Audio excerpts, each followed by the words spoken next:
সুপ্রিয় শিক্ষার্থীবৃন্দ, তোমরা সবাই কেমন আছো? আশা করি তোমরা ভালোই আছো। করোনা মহামারী পরিস্থিতিতে তোমরা সকলে ঘরে অবস্থান নিচ্ছ এবং ফুলবাড়িয়া কলেজ আয়োজিত অনলাইন ক্লাসগুলি ফলো করছো। আমি আমার পরিচয় দিয়ে নিচ্ছি। আমি মাশরুফা সুলতানা, প্রভাষক সমাজকর্ম বিভাগ, ফুলবাড়িয়া কলেজ, ময়মনসিংহ। আজকে আমি তোমাদেরকে সমাজকর্মের দ্বিতীয় পত্রের উপর উচ্চ মাধ্যমিক একাদশ দ্বাদশ শ্রেণীর উপর ক্লাস নিব। সমাজকর্মের দ্বিতীয় পত্রে যেটা বইয়ের নাম হচ্ছে সমাজকর্ম পদ্ধতি এবং সামাজিক সমস্যা। আজকে আমি তোমাদেরকে অধ্যায় 4-এর নিয়ে আলোচনা করব, যেখানে আছে সামাজিক সমস্যা প্রতিরোধ এবং সামাজিক প্রতিষ্ঠান সমূহ। এখন আসো যে এই অধ্যায়টা পড়লে আমরা কি কি বিষয় সম্পর্কে জানতে পারব। যে এই সামাজিক সমস্যা প্রতিরোধ এবং সামাজিক প্রতিষ্ঠান ও সংস্থায় আছে সামাজিক প্রতিষ্ঠান ও সংস্থার ধারণা, বৈশিষ্ট্য, প্রতিষ্ঠান হিসেবে বিবাহ ও পরিবারের ধারণা, সামাজিক সমস্যা প্রতিরোধে বিবাহ ও পরিবারের ভূমিকা এবং সমাজকর্মীরা কিভাবে হস্তক্ষেপ করতে পারবে, ধর্মের ধারণা, সামাজিক সমস্যা প্রতিরোধে ধর্মের ভূমিকা এবং সমাজকর্মীরা কিভাবে এটার হস্তক্ষেপ করতে পারবে, গণমাধ্যমের ধারণা, সামাজিক সমস্যা প্রতিরোধে গণমাধ্যমের ভূমিকা এবং সমাজকর্মীরা কিভাবে হস্তক্ষেপ করতে পারবে, আইন প্রয়োগকারী সংস্থার ধারণা, ধরন, ব্যাখ্যা, সামাজিক সমস্যা সমাধানে আইন প্রয়োগকারী সংস্থার ভূমিকা বিশ্লেষণ করতে পারবে এবং আইন প্রয়োগকারী সংস্থার সহায়তায় সমাজকর্মীর ভূমিকা বিশ্লেষণ করতে পারবে, বিভিন্ন প্রতিষ্ঠান ও এনজিওর ভূমিকা। এই সমস্ত বিষয়গুলো আমরা কীভাবে সচেতন হবে আমরা এই চ্যাপ্টারে জানতে পারবো। প্রথমেই আসো যে সামাজিক প্রতিষ্ঠানটা কি। সামাজিক প্রতিষ্ঠান সম্পর্কে আমাদেরকে ধারণা নিতে হবে যে মূলত অনুষ্ঠান বা প্রতিষ্ঠান হচ্ছে সামাজিক কার্যপ্রণালীর প্রতিষ্ঠিত প্রথা, প্রক্রিয়া বা নিয়মাবলী। যে মানুষ যখন সংঘ গড়ে তোলে তখন তার পরিচয়, পরিচালনা, নিয়ম, পদ্ধতি বা কার্যপ্রণালী সৃষ্টি করে। অর্থাৎ সামাজিক জীবনে যা কিছু মহান, যা কিছু সুন্দর, সেগুলো মানুষের কতগুলো কার্যপ্রণালীর মাধ্যমে সংগঠিত হয়। এই কার্যপ্রণালীগুলি সমাজ কর্তৃক প্রতিষ্ঠিত ও স্বীকৃত। এখন আসো যে সামাজিক প্রতিষ্ঠানের বৈশিষ্ট্য। কোন কোন বৈশিষ্ট্য থাকলে আমরা ধরে নেব যে এটি একটি সামাজিক প্রতিষ্ঠান? মানব সমাজের সাংগঠনিক উপাদান, সামাজিক প্রয়োজন পূরণ, আইনগত স্বীকৃতি, সামাজিক স্বীকৃতি, অপরিহার্যতা, সমাজ পরিচালনার হাতিয়ার, মৌলিক কার্যক্রম, গতিশীল কার্যপ্রণালী, পরস্পর নির্ভরশীলতা। এই বিষয়গুলো হচ্ছে সামাজিক প্রতিষ্ঠানের বৈশিষ্ট্য। এখন আসো যে সামাজিক সংস্থা। সামাজিক সংস্থাটা কি? সামাজিক সংস্থা হলো সমাজস্থ একটি স্থান যেখান থেকে কোনো বিশেষ বিষয়ে সেবাদান করা হয়। সামাজিক সংস্থাকে সেবাদানের কেন্দ্রবিন্দু বলা হয়। যেসব সংস্থা সমাজের উন্নয়ন তথা সমাজের কল্যাণে এবং সামাজিক অবকাঠামো উন্নয়নে কাজ করে থাকে সেগুলোকে আমরা সামাজিক সংস্থা বলে থাকি। এই সংস্থারও কিছু বৈশিষ্ট্য রয়েছে। সামাজিক সংস্থার বৈশিষ্ট্যের মধ্যে হলো সামাজিক সংস্থা সামাজিক মূল্যবোধের বৃদ্ধিতে সহায়তা করে। সামাজিক সংস্থা মূলত স্থায়ী, সমাজস্থ মানুষের মধ্যকার জ্ঞাতি সম্পর্ক রক্ষায় কার্যকর। সামাজিক সংস্থাগুলো কেন্দ্র করে একটি সমাজ বড় হয়। সামাজিক সংস্থা আদর্শ নাগরিকতার শিক্ষা লাভে সাহায্য করে। সামাজিক সংস্থাগুলো সামাজিক প্রতিষ্ঠানগুলোর দিক নির্দেশক হিসেবে কাজ করে। সামাজিক সংস্থা সরকারি ও বেসরকারি উভয় পর্যায়ে হতে পারে, তবে এর পরিচয়গুলো সেবামূলক। সমাজের অনগ্রসর, দুস্থ, অসহায় ও ঝুঁকিপূর্ণ লোকজনের কল্যাণে সামাজিক সংস্থা কাজ করে থাকে। সামাজিক সংস্থাগুলো মানবিক চাহিদা প্রতি দৃষ্টি দেয়। সামাজিক এজেন্সির পরিধি সীমিত, নির্দিষ্ট বিষয়ে সেবা প্রদান করে থাকে। এইগুলোই হচ্ছে সামাজিক সংস্থার বৈশিষ্ট্য। সামাজিক প্রতিষ্ঠান হিসেবে আমরা পরিবার এবং বিবাহ এই দুটোকে ধরে নিই। যে এখন আসি যে সামাজিক প্রতিষ্ঠান হিসেবে পরিবারের যে ধারণাটা, এটা আমরা নিই পরিবারের কার্যাবলী। পরিবার এবং বিবাহ দুটারই ধারণা এবং কার্যাবলী সম্পর্কে আমরা জেনে নিচ্ছি। যে বিবাহ হলো একটি প্রতিষ্ঠান যার মাধ্যমে নারী পুরুষ মোটামুটিভাবে একটি স্থায়ী সম্পর্কে আবদ্ধ হয় এবং সন্তান সন্ততি জন্ম দেওয়ার পর এটি একটি বন্ধন স্থায়িত হয়। বিবাহের কিছু বৈশিষ্ট্য রয়েছে। বিবাহের মধ্যে স্বামী স্ত্রীর একটি বৈধ সম্পর্ক সৃষ্টি হবে। বিবাহের অন্যতম গুরুত্বপূর্ণ বৈশিষ্ট্য হলো সমাজ ব্যবস্থাকে টিকিয়ে রাখতে সক্ষম। বিবাহের মাধ্যমে পরিবার গড়ে ওঠে। বিবাহের মাধ্যমে সমাজের স্থায়িত্ব রক্ষা পায়। বিবাহের মাধ্যমে মানুষের যাবতীয় সামাজিক সম্পর্ক নির্ধারিত হয়। বিবাহ পরিবারের ভিত্তিস্বরূপ। বিবাহের মাধ্যমে পরিবারের সূচনা হয়। বিবাহ সমাজ ও ধর্মভেদে বিভিন্ন ধরনের হয়ে থাকে। বিবাহের মাধ্যমে আত্মীয়তার সম্পর্ক সৃষ্টি হয়। বিবাহ হলো সার্বজনীন একটি সামাজিক প্রতিষ্ঠান। এখন আসো যে সামাজিক প্রতিষ্ঠান হিসেবে বিবাহের কার্যাবলী কি।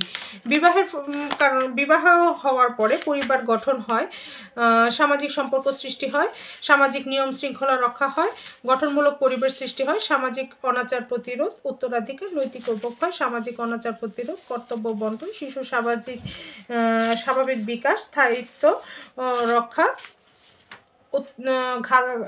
এই সমস্ত বিষয়গুলো হচ্ছে যে বিবাহের কার্যাবলী। এখন আসো যে সামাজিক প্রতিষ্ঠান হিসেবে পরিবারটা কি। আমরা বিবাহ সম্পর্কে নিলাম যে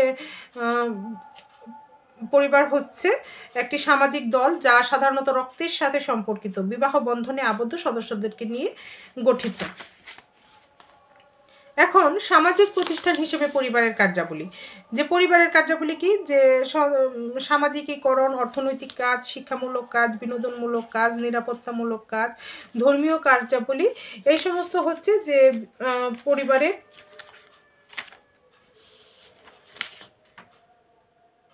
কার্যাবলী, সামাজিক প্রতিষ্ঠান হিসেবে পরিবারের কার্যাবলী। এখন আসো যে সামাজিক সমস্যা প্রতিরোধে বিবাহ ও পরিবারের ভূমিকা কি। এখন এই যে বিবাহ পরিবার এই সমাজে সমস্যা রোধে বিভিন্ন ধরনের ভূমিকা পালন করতে পারে, যেমন যৌতুক একটি সামাজিক সমস্যা। নারী পুরুষের বিবাহের মাধ্যমে যৌতুক সমস্যার সৃষ্টি হয়ে থাকে, তাই পরিবার যদি তার সদস্যদের নৈতিকতা বোধ জাগ্রত করে, এর কুফল সম্পর্কে সচেতন করতে সক্ষম হয়, তাহলে যৌতুক সমস্যা মোকাবেলা করা সম্ভব। বাল্যবিবাহ, অপরাধ, জঙ্গিবাদ, শিশু ও নারী নির্যাতন, মানসিক সমস্যা। সামাজিক সমস্যা প্রতিরোধে বিবাহ ও পরিবারের ভূমিকা অত্যন্ত গুরুত্বপূর্ণ, কেননা ঐতিহাসিক প্রতিষ্ঠান ও সামাজিক একক হিসেবে সমাজের কাঙ্ক্ষিত নানা বিষয়ে শিক্ষাদানের মাধ্যমে বিবাহ ও পরিবারের সামাজিক সমস্যা রোধে গুরুত্বপূর্ণ ভূমিকা পালন করে থাকে। এখন বিবাহ ও পরিবারের ভূমিকা উন্নয়নে সমাজকর্মীর হস্তক্ষেপ। একজন সমাজকর্মী বিবাহের আইনগত নিয়মাবলী জনসাধারণ নিকট প্রচারণের মাধ্যমে বিবাহের ভিত্তি আরও মজবুত করতে পারে। বিবাহের মাধ্যমে পরিবারের মধ্যকার সামাজিক সুসম্পর্ক রক্ষায় গুরুত্বপূর্ণ ভূমিকা একজন আদর্শ ও দক্ষ সমাজকর্মী পালন করতে পারে। সমাজকর্মী পরিবারের শিক্ষামূলক কার্যাবলীকে আরও উৎসাহিত করতে পারে, যাতে করে পরিবার তার সঠিক শিক্ষা গ্রহণ করা যায়। একজন সমাজকর্মী চিত্ত বিনোদনের আয়োজন করে পরিবারের কাঠামো সম্পর্কে সবাইকে সচেতন করতে পারে। পরিবারের অর্থনৈতিক ভিত্তি মজবুত করার জন্য প্রয়োজনীয় পদক্ষেপ নিতে পারে। যে সমাজকর্মীরা ব্যক্তি সমাজকর্ম ও দল সমাজকর্ম পদ্ধতির বিভিন্ন কৌশল অবলম্বন করে একটি ভঙ্গুর পরিবারের অনাবিল শান্তি ফিরিয়ে দিতে পারে। পরিবারের সদস্যদের মাঝে সামাজিকীকরণ, সাংস্কৃতিক চর্চা, নেতৃত্বের গুণাবলী বিকাশে সমাজকর্মীরা অত্যন্ত গুরুত্বপূর্ণ ভূমিকা পালন করতে পারে। এই হচ্ছে বিবাহ ও পরিবারের সম্পর্কে আমরা জেনে নিলাম। এখন আসো ধর্মের ধারণা। ধর্মটা কি। ধর্ম একটি মৌল ও সার্বজনীন সামাজিক প্রতিষ্ঠান। ধর্মের অস্তিত্ব নেই বা ছিল না এমন কোনো মানব সমাজে কথা কোনো সমাজবিজ্ঞানী বা নৃবিজ্ঞানীদের জানা নেই। ধর্ম মানুষের সামাজিক, অর্থনৈতিক, রাজনৈতিক ও সাংস্কৃতিক জীবনের এক বিশেষ স্থান দখল করে আছে। ধর্মের যেমন ব্যক্তিগত দিক আছে তেমনি সামাজিক দিকও আছে। অর্থাৎ যে ধর্ম হচ্ছে স্রষ্টার প্রতি বিশ্বাস, কিছু বিধিবিধান যা মানুষের আচার আচরণ নিয়ন্ত্রণ ও পরিচালনা করে থাকে। ধর্ম মূলত আসলে একটি বিশ্বাস। এই বিশ্বাস মানুষের চেয়ে অধিকতর শক্তিসম্পন্ন অতি প্রাকৃত শক্তিকে কেন্দ্র করে আবর্তিত হয়। কেবল তাই নয়, ধর্ম বলতে ধর্মীয় বিশ্বাসের পাশাপাশি ধর্মীয় আচার অনুষ্ঠানের অন্তর্ভুক্ত। এই হচ্ছে আমাদের ধর্মীয় মূল্যবোধে আমাদের সমাজকর্মীর কি ভূমিকা আছে দেখো। যে সম্পদের অপচয় করাকে কোনো ধর্ম সমর্থন করে না, বরং সম্পদের সঠিক ব্যবহার করার প্রতি গুরুত্ব দিয়ে থাকে। এক্ষেত্রে সমাজকর্মী সাহায্যার্থী সম্পদের সঠিক ব্যবহারের শিক্ষা দিয়ে ধর্মীয় মূল্যবোধ জাগিয়ে তুলতে পারে। প্রতিবেশীর প্রতি সমবেদনা, পারস্পরিক সাহায্য সহযোগিতার কথা প্রতিটি ধর্মেই বলা হয়ে থাকে। সমাজকর্মীরা ধর্মের এই বিষয়টি কার্যকর করার জন্য কাজ করে থাকে। সমাজকর্মীরা বিভিন্ন ধর্মীয় গ্রন্থাদি বিতরণ করে ধর্মীয় মূল্যবোধে গঠনে সহায়তা করতে পারে। বিভিন্ন ধর্মের বিশেষজ্ঞদের অংশগ্রহণের মাধ্যমে ধর্মীয় মূল্যবোধের অবক্ষয়জনিত সমস্যাগুলো তুলে ধরতে সমাজকর্মীরা গণমাধ্যমগুলোর ব্যবহার করতে পারে। এখন আসো গণমাধ্যম কি আমরা জেনে নেই। গণমাধ্যমের ধারণা কি। গণমাধ্যম হলো যে প্রক্রিয়ার মাধ্যমে কোনো ব্যক্তি, প্রতিষ্ঠান বা সরকার জনগণের সাথে যোগাযোগ রক্ষা করে তাকে গণযোগাযোগ বা গণমাধ্যম বলে থাকে। একই সময়ে বৃহৎ জনগোষ্ঠীর নিকট সংবাদ, ধ্যান ধারণা, বিনোদন ইত্যাদি পরিবেশন করাকে গণযোগাযোগ বা গণমাধ্যম বলে থাকে। গণমাধ্যমের ধরনটা কি। যেমন ধরো আমরা ইন্টারনেট ব্যবহার করছি, এটাও গণমাধ্যম। ফেসবুক, টুইটার, টেলিভিশন, চলচ্চিত্র, পত্রপত্রিকা, বেতার, এগুলো হচ্ছে গণমাধ্যম। এখন আসো যে সামাজিক সমস্যা প্রতিরোধে গণমাধ্যমের ভূমিকা। এই গণমাধ্যমই একমাত্র সামাজিক সচেতনতা প্রতিরোধে ব্যাপক কাজ করতে পারে, যেমন মৌল অধিকার সম্পর্কে সচেতনতা বৃদ্ধি, জনসংখ্যা সমস্যার সমাধান, মাদকের বিস্তার রোধ, স্বাস্থ্য সচেতনতা বৃদ্ধি, সামাজিক সমস্যা সমাধানে কাজ করা, গণমানুষের দৃষ্টিভঙ্গির নিয়ন্ত্রণ, বিশেষ প্রচারণায় গণসচেতনতা বৃদ্ধি, ইতিবাচক দৃষ্টিভঙ্গিতে সহযোগিতা, সমস্যা সমাধানে বা প্রতিরোধে কাজ করা, সচেতনতার মনোভাব তৈরিতে, সৎ কাজে উৎসাহ ও খারাপ কাজে নিরুৎসাহিত, এবং সামাজিক পরিবর্তন। অর্থাৎ একটি দেশের সামাজিক সমস্যা নিরূপণ ও তার সমাধানে গণমাধ্যমের গুরুত্বপূর্ণ হাতিয়ার হিসেবে কাজ করে থাকে। এখন এই গণমাধ্যমে সমাজকর্মীরা কিভাবে হস্তক্ষেপ করবে? সামাজিক কাঠামোগত পরিবর্তন সম্পর্কে একজন সমাজকর্মী গণমাধ্যমকে অবহিত করতে পারে। মাঠ পর্যায়ে কাজ করার মাধ্যমে সমাজে মাদকাসক্তির সঠিক নিরূপণ, সংখ্যা নির্ধারণ করা গণমাধ্যমের দ্বারা প্রচার করতে পারে। গণমাধ্যমকে জনসংখ্যা বৃদ্ধির কারণ ও পরিকল্পনার মাধ্যমে কিভাবে জনসংখ্যার সমাধান করা যায় তার জন্য বিভিন্ন নীতি নির্দেশনা সমাজকর্মীরা দিয়ে থাকে। সমাজস্থ মানুষের মৌলিক অধিকার রক্ষার বিষয় সম্পর্কে গণমাধ্যমগুলো কাজ করতে পারে সমাজকর্মীরা। একজন দক্ষ সমাজকর্মী তার কর্মদক্ষতার মাধ্যমে সমাজের বিভিন্ন সমস্যার কারণে গভীরে গিয়ে তার সমাধান অনুসন্ধান করে গণমাধ্যমের সাহায্যে মানুষকে সচেতন করতে পারে। একজন সংবাদকর্মী বা প্রতিষ্ঠান যদি সমাজ বিরোধী কোনো তথ্য প্রচার করে, সেক্ষেত্রে সমাজকর্ম গণ আন্দোলন কর্মসূচি গ্রহণ করতে পারে। এরপর আসো আইন প্রয়োগকারী সংস্থা। আইন প্রয়োগকারী সংস্থাটা কি? যে আইন প্রয়োগকারী ধারণাটি পুরনো কিন্তু ব্যাপক। যারা প্রাতিষ্ঠানিকভাবে আইনের প্রতি অনুগত এবং যারা সমাজের নিয়ম ও আইন ভঙ্গকারী খুঁজে বের করে শাস্তি প্রদান করে, তাদেরকে আইন প্রয়োগকারী সংস্থার অন্তর্ভুক্ত করা হয়। আইন প্রয়োগকারী সংস্থার ভূমিকা কি? আইন প্রয়োগকারী সংস্থার ভূমিকা হলো যে আইন প্রয়োগকারী সংস্থা সমাজস্থ মানুষের মৌলিক অধিকার নিশ্চিত করার জন্য বেশ কিছু কর্মসূচি গ্রহণ করে, ফলে মৌলিক অধিকার হরণ করার প্রবণতা হ্রাস পায়। আইন প্রয়োগকারী সংস্থা সমাজের আইনের অনুশাসন নিশ্চিত করার জন্য কাজ করে থাকে। আইন প্রয়োগকারী সংস্থা মানবাধিকার রক্ষায় বিভিন্ন কর্মসূচি বাস্তবায়ন করে থাকে। মানবতা বিরোধী কর্মকাণ্ডসমূহ গণমাধ্যমের দ্বারা প্রচারণার মাধ্যমে সামাজিক সচেতনতা বৃদ্ধিতে কাজ করে থাকে।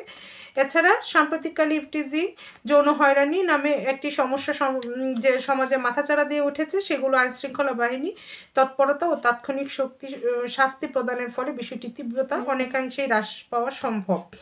সামাজিক সমস্যার প্রকোপ থেকে সমাজকে রক্ষা এবং একটি সুস্থ সমাজ গঠনে আইন প্রয়োগকারী সংস্থা গুরুত্বপূর্ণ ভূমিকা পালন করে থাকে।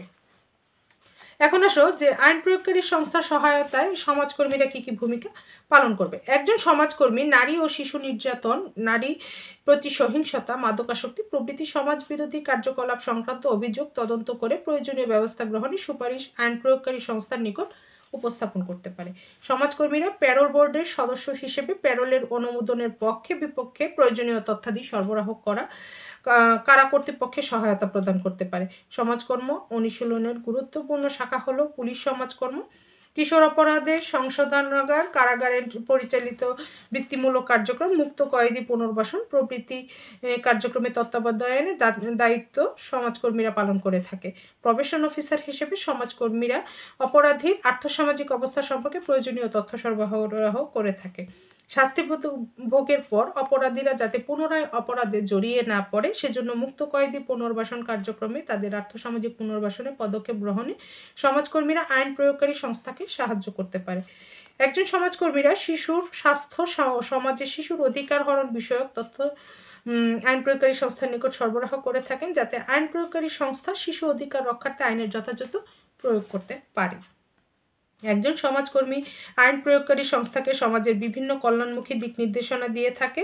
নারী নির্যাতন বিরোধী কর্মসূচি বাস্তবায়নে সমাজকর্মীরা আইন প্রয়োগকারী সংস্থাকে সার্বিক সহায়তা প্রদান করে থাকে। সমাজকর্মী গণমাধ্যমের সাহায্যে বিভিন্ন সামাজিক সমস্যার স্বরূপ জনগণের নিকট তুলে ধরে, যার ফলে আইন প্রয়োগকারী সংস্থা সেসব ব্যাপারে প্রয়োজনীয় পদক্ষেপ গ্রহণ করতে পারে। অর্থাৎ সমাজ বিরোধী যে কোনো ধরনের কর্মকাণ্ডের বিরুদ্ধে আইন প্রয়োগকারী সংস্থার কার্যাবলী বা ভূমিকাকে সহায়তা দানে একজন সমাজকর্মী ব্যাপক ভূমিকা অপরিসীম। এই হলো আজকে আমাদের এই চ্যাপ্টার। তোমরা অবশ্যই ক্লাসটা ফলো করেছো এবং বাসায় আবার ক্লাসটাকে ভালোভাবে দেখবে, যে সামাজিক সমস্যা প্রতিরোধ এবং সামাজিক প্রতিষ্ঠান ও সংস্থা সম্পর্কে নিশ্চয়ই তোমাদের মোটামুটি ধারণা এসেছে। তোমরা বাসায় বসে এটা পড়বে। আজ এ পর্যন্তই। তোমরা সকলে ভালো থেকো, সুস্থ থেকো। আল্লাহ হাফিজ।